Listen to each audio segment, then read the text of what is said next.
बिस्मिल्लाहिर्रहमानिर्रहीम। अस्सलाम वालेकुम। मैं हूं फिजा सईद आपके अपने चैनल के साथ that is study with skills. आज हम सपोर्ट एंड मूवमेंट जो कि चैप्टर 2 है फेडरल और सिंध बुक और पंजाब बुक सब में चैप्टर 2 है सपोर्ट एंड मूवमेंट, उसके हम एमसीक्यूज करेंगे। फेडरल बुक के मैंने आपको एमसीक्यूज करा दिए हैं, अगर आप देखना चाहें तो जाके वीडियो देख सकते हैं। आज मैं आपको एमसीक्यूज करवाऊंगी सपोर्ट एंड मूवमेंट चैप्टर से। याद रखिए जितना पढ़ना इंपॉर्टेंट है उससे भी ज़्यादा इंपॉर्टेंट है कि आप एमसीक्यूज जितने ज़्यादा सॉल्व आउट करेंगे उतना ज़्यादा आप में कॉन्फिडेंस बिल्डअप होगा और उतने ज़्यादा आप एमडीकेट में मार्क्स अच्छे स्कोर कर पाएंगे, ठीक है ना। क्योंकि नेशनल एमडीकेट है तो हमने हर तरफ से उसकी तैयारी करनी है। स्टार्ट करते हैं आज का टॉपिक जो कि है एमसीक्यूज। फर्स्ट एमसीक्यूज देख लेते हैं। Which statement is true about osteoporosis. Osteoporosis आपको मैं पढ़ा चुकी हूँ कि ऑस्टियोपोरोसिस क्यों होता है। फर्स्ट ऑफ ऑल ऑप्शंस देखें। ए है bone deposition, outpaces bone resorption, ठीक है। बी है high level of oestrogen in females promote this condition. C chemical composition of the bone change. D other factors may contribute like insufficient exercise or diet, poor in calcium, ठीक है। इसका correct option क्या होना चाहिए? देखिए इसका correct option होगा D. अगर मैं बात करूं बी की, B high level of oestrogen की वजह से नहीं होता। ऑस्टियोपोरोसिस जो है low level of oestrogen in females में जब होता है तो उसकी वजह से ऑस्टियोपोरोसिस डिजीज कॉज होता है। लेकिन अगर मैं बात करूँ डी की, अदर फैक्टर्स में कंट्रीब्यूट लाइक इनसफिशिएंट एक्सरसाइज और डाइट पुअर इन कैल्शियम। याद रखिए जब हम कैल्शियम का इंटेक कम करते हैं, मैंने लेक्चर में भी आपको ये बात बताई थी कि जितना ज़्यादा कैल्शियम का इंटेक होगा उतनी अच्छी बोन्स होंगी और उतना कम चांस होगा कि ऑस्टियोपोरोसिस हो सके। D is the correct one option. अच्छा, सेकेंड वन की तरफ चलते हैं। When the muscle is required to contract, calcium ion bind with which molecule and cause them to move slightly. जब मसल कॉन्ट्रैक्ट करने लगता है तो कैल्शियम आयन किस मॉलिक्यूल के साथ जाके बाइंड होता है? ए ट्रोपोमाइसिन, B troponin, C actin, D myosin. हम ये लेक्चर में बात पढ़ चुके हैं कि इसका करेक्ट ऑप्शन क्या होना चाहिए, बताइए। Yes, B is the correct one option. Calcium troponin के साथ मिलता है, जुड़ता है, जिसके नतीजे में ट्रोपोमाइसिन स्लाइटली मूव करता है। Third one, during contraction of skeleton muscle the degree of contraction depend upon. Degree of contraction किसके ऊपर डिपेंड करता है ड्यूरिंग द मसल कॉन्ट्रैक्शन, ठीक है। A the type of skeletal muscle, B number of sarcomere involve,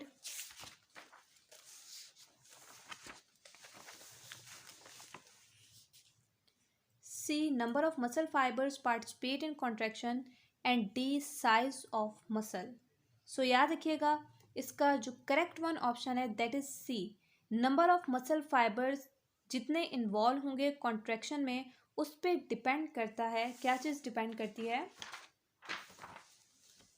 degree of contraction, ठीक है। Degree of contraction किस पर डिपेंड करती है? कितने number of muscle fibres involve होते हैं during the muscle contraction. Then fourth one की तरफ चलते हैं। Which one is multi nucleotide? A osteocytes, C osteoclast, B osteoblast and D stem cell. जो ऑस्टियोक्लास्ट होता है that is multi nucleotide, C is the correct one option. Then fifth one, thin myofilaments consist of A actin myosin troponin, B actin tropomyosin troponin, C actin tropomyosin fibrin या D actin myoglobin and troponin. अगर आपको याद हो तो ये same MCQs federal book में भी मौजूद है। इसका करेक्ट ऑप्शन मैंने वहाँ भी आपको बताया था that is B actin tropomyosin and troponin thin filaments की कंस्टिट्यूट करते हैं, उसको बनाने में मदद करते हैं। इसके अलावा which of the following changes अगर when muscle skeletal muscles contract. कौन कौन सी चेंजेस आती हैं जब स्केलेटल मसल कॉन्ट्रैक्ट करता है? A band shortens, B the I band shortens, C the Z line move further apart, D the H zone becomes more visible. Same MCQs कहाँ मौजूद था? फेडरल बुक में मौजूद था। सेम एमसीक्यूज मैंने वहाँ पे आपको दिखाया था और ये इस प्रैक्टिस बुक में भी मौजूद है ये MCQs. This practice book is very useful for your preparation. देखिए स्केलेटल मसल जब कॉन्ट्रैक्ट होगा तो कौन कौन से चेंजेस आएंगे? हमें पता है कि ए बैंड शॉर्टन नहीं होता during the muscle contraction, A band remain the same. अगर हम सी की देखें तो जेड लाइन फर्दर अपार्ट नहीं होती, जेड लाइन एक दूसरे के पास आती हैं, क्लोजर होती हैं। अगर मैं डी की बात करूं तो H zone become more visible नहीं होता, एच जोन डिसअपेयर हो जाता है during the muscle contraction. So B is the correct one option के I band become shorten during the muscle contraction. उसके अलावा सेवंथ वन देख लेते हैं। The flexion at the elbow joint of man is produce by the muscles called. So याद रखिएगा, हमने topic पढ़ा था, ठीक है, उसमें हमने ये पढ़ा था कि फ्लेक्शन और एक्सटेंशन मसल्स होते हैं, ठीक है, एट द एल्बो जॉइंट पर मौजूद होते हैं। So flexion at the elbow joint of man is produce by the muscles called.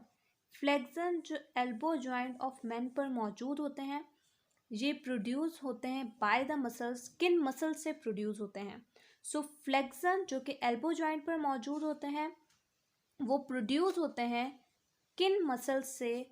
सो ए को अगर हम देखें सो बाइसेप ब्रेंची ब्रेंचियल्स एंड ब्रेंचियो रेडियलिस, या बी की तरफ चलें ब्रेंचियलिस बाइसेप्स ब्रेंची, सी ब्रेंचियो रेडियलिस बाइसेप ब्रेंची, या डी ट्राइसेप्स ब्रेंची एंड ब्रेंचियलिस। सो इसका करेक्ट वन ऑप्शन जो है वो ए है कि जो फ्लेक्शन मौजूद होते हैं एल्बो जॉइंट ऑफ मैन पर वो प्रोड्यूस होते हैं किन मसल से? सो उन मसल्स का नाम है ए, यानी कि bicep brachii brachialis and brachioradialis. Elbow muscles, elbow joint में जो मसल्स मौजूद होते हैं फ्लेक्शन में वो ये मसल्स हैं, ठीक। अच्छा, इसके अलावा 8 देख लेते हैं। So in arthropoda all the changes of moulting are controlled by nervous system and the hormone. A serotonin, B epinephrine, C ecdysone and D melanin. So arthropods में जो मोल्टिंग का जो सिस्टम होता है, सारा जो प्रोसेस होता है वो कंट्रोल बाय नर्वस सिस्टम तो होता है, लेकिन उसमें एक और हार्मोन भी मौजूद होता है, और उस हार्मोन का नाम क्या है? दैट इज एक्टाइसोन, ठीक है। C is the correct one option. अच्छा, 9th वन की तरफ चलते हैं। All the fibres inverted by a single motor neuron called. A motor box, B neuron unit, C muscle unit, या डी मोटर यूनिट। सो क्या इसका correct option होना चाहिए? Yes, D is the correct one option. Motor unit ही सारे muscle contraction वगैरह में मदद करता है। ये इनवर्टेड होता है by a single motor neuron. So जितने भी मसल फाइबर्स होते हैं वो इनवर्टेड होते हैं by a single motor neuron, और वो क्या कहलाएगा? वो कहलाएगा मोटर यूनिट।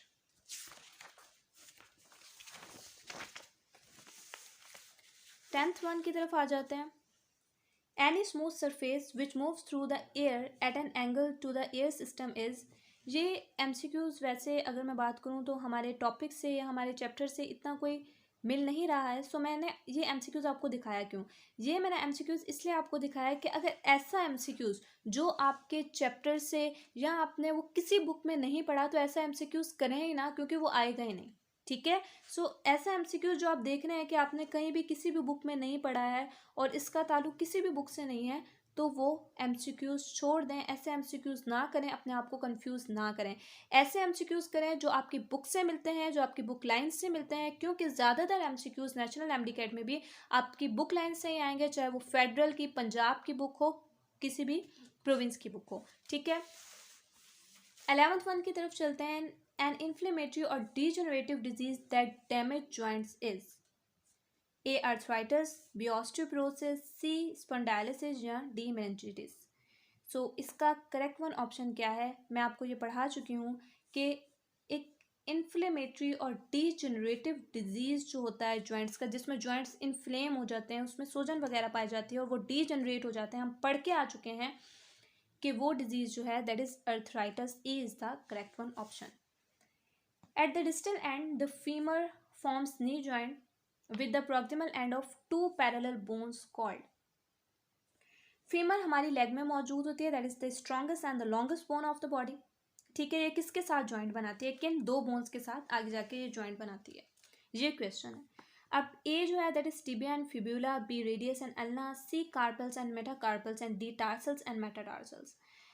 देखिए फीमर जो है वो नी जॉइंट पे जाके मिलती है टिबिया और फिब्यूला के साथ। A is the correct one option. Radius और अल्ना इसलिए नहीं हो सकता क्योंकि ये हमारे आर्म में पाया जाता है और फीमर हमारी लेग में पाई जाती है। ठीक है, कार्पल्स और मेटाकार्पल्स हमारे हाथों में पाए जाते हैं, जबकि टार्सल्स और मेटाटार्सल्स जो हैं वो कहाँ पाए जाते हैं, जहाँ टिबिया और फिब्यूला जो है वो आपके जॉइंट बनाती हैं टार्सल्स और मेटाटार्सल्स के साथ। करेक्ट ऑप्शन जो है दैट इज ए, कि टिबिया और फिब्यूला जो है वो फीमर के साथ जॉइंट बनाता है। ठीक है, 13th वन की तरफ चलते हैं। Condition in which palatine process of maxilla and palatine fail to fuse is. देखिए वो कौन सी कंडीशन है जब मैक्सिला और पैलेटाइन फ्यूज नहीं होते। ठीक है, वो दोनों फ्यूज नहीं होते। A is cleft plate, B is microcephaly, C is cretinism या D osteoporosis. What's the correct one option? Yes, A is the correct one option. Cleft plate में ये होता है कि मैक्सिला और पैलेटाइन दोनों बोन्स फ्यूज नहीं हो सकते, जिसकी वजह से जो काफ़ी सारे न्यू बॉर्न्स ऐसे होते हैं जिनमें क्लेफ्ट प्लेट होता है, यानी कि उनका जो प्लेट होता है उनमें फासला होता है, जो तालु होता है उसमें फासला पाया जाता है। अच्छा, देन उसके बाद आ जाता है 14th one. The fusion of 4 posterior vertebrae present in the pelvic region form A sacrum, B coccyx, C lumbar या डी चेस्ट केज, जिसे रिब केज भी कहा जा सकता है। करेक्ट वन ऑप्शन जो होगा दैट इज कॉक्सेस होगा, क्योंकि 4 पोस्टीरियर बोन्स जो होती हैं और वर्टिब्री जो होती हैं जब फ्यूज अप करती हैं तो उसके नतीजे में कॉक्सेस फॉर्म होता है, जबकि 5 एंटीरियर वर्टिब्री जब फ्यूज अप करती हैं तो उसके नतीजे में सैक्रम बनता है, और 4 जब करेंगी फ्यूज वर्टिब्री तो उसके नतीजे में कॉक्सेस फॉर्म होगा। B is the correct one option. अच्छा, 15th वन की तरफ चलते हैं। Each A band has a lighter strip in its mid section called. A is A zone, B is M line, C is H zone, D is Z line. A band का हम ये पढ़ के आ चुके हैं कि ए बैंड का जो लाइटर स्ट्रिप्टेड रीजन होता है, मिड सेक्शन होता है, that is C H zone. C is the correct one option.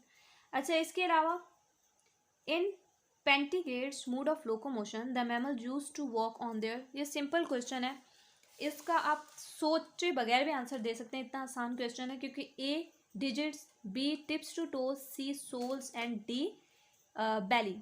इसका करेक्ट वन ऑप्शन जो होगा दैट इज सी सोल्स। जितने भी मैमल्स होते हैं वो सोल्स पे मूव करते हैं, हम लोग भी सोल्स पे मूव करते हैं, C is the correct one option. अच्छा,